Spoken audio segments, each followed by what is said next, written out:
Hello, travel enthusiasts. If you are about to catch your first ever flight, or it has just been some time since you last boarded a plane, we know it can be a mix of both excitement and nerves. On today's video, we are about to take you on a joyride through the entire process of flying, from pre-flight prep to touchdown at your destination. Let's make your first time on a plane journey a smooth one. First things first, you just booked your flight. Be sure to check your documents. No matter the flight, domestic or international, be sure to check your both ID and passport expiration dates, and any visa documentation. There is nothing quite like the panic that comes from booking a spontaneous vacation and realizing your passport's expired. Then it's time to pack. Be sure to check your airline's luggage requirements. It's easy to overpack, but if you do, it could cost you. Before your flight, visit your airline's website to review luggage size and weight restrictions, as well as baggage fees. While these vary by airline and fare paid, here's what you can typically bring with a standard fare on a major airline. 2 carry-on items for free, 1 full-size carry-on the size of a small rolling suitcase or smaller, and 1 small personal item, such as a purse or backpack. 1 checked suitcase, weighing under 50 pounds or 25 kilograms.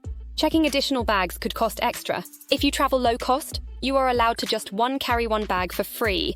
Backpack, for example. Any other bag will cost you some money. If you need to bring, let's say, prescription medicine, contacts or glasses, or important paperwork, put it in your carry-on bag. This way you will have access to them through the whole flight.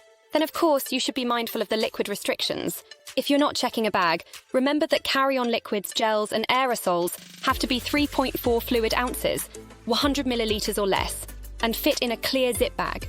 Comfy clothes, some snacks and maybe a good book for the flight is also a must. Our tip for you is to bring a neck pillow. You will thank us later. Moving on with the next step. Review your itinerary. In other words, the plan of the journey, including the route and the places that you will visit. Check things at your airport. Did you book Heathrow or Gatwick, JFK or Newark? Your connection times. How long does it take to get to the train station? Which time zone is that? And your plane tickets, including whether or not your name is spelled correctly on your documents. While you're working your way through the list, confirm your reservations for everything from hotels, flights, trains, buses, and so on. Plan your time well and arrive at the airport early. Catching a plane isn't like catching a bus. Going through all the airport stages takes some time. We advise you to show up at least 2 hours before takeoff for domestic travel and 3 hours for international travel, especially if you're flying during the holidays, traveling with kids, or checking bags. Give yourself enough time to get your boarding pass, check your bags, and go through security before your plane starts boarding. You can speed up the process by checking in online, booking a business class ticket with priority check-in privileges, or flying with a carry-on only. Save time by having your ID card, passport, and boarding pass in handy as soon as you step foot into the airport. You'll need it when checking bags and going through security, and you don't want to hold up the line while rummaging through your wallet. Going through airport security might be the most stressful part of flying. Remember the transparent zipped liquids bag. Be sure to take it out of the carry-on, as well as any electronic devices. Congratulations, you almost made it.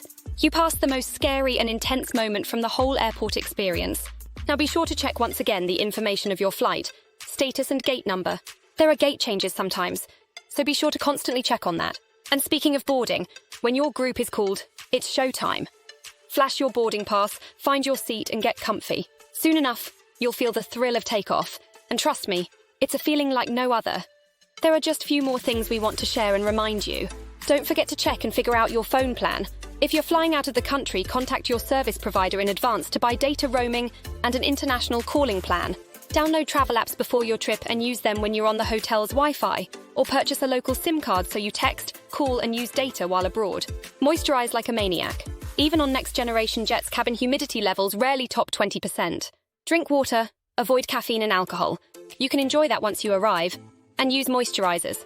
If you're traveling across time zones, you'll likely experience jet lag.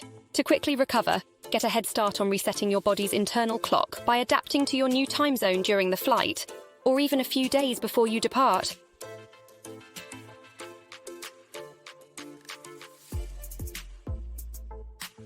Let's speak some worst-case scenarios. Because let's face it, it happens sometimes. If you have connecting flights and happen to miss the connection, and the airline was responsible, it's on them to rebook you free of charge. Be sure to check on that with your airline before boarding, so you can be prepared when connecting.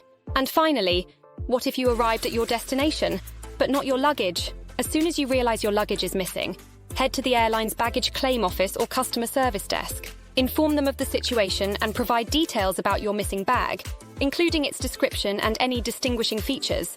Inquire about compensation or reimbursement for any immediate necessities you may need to purchase due to the lost luggage, such as toiletries or clothing.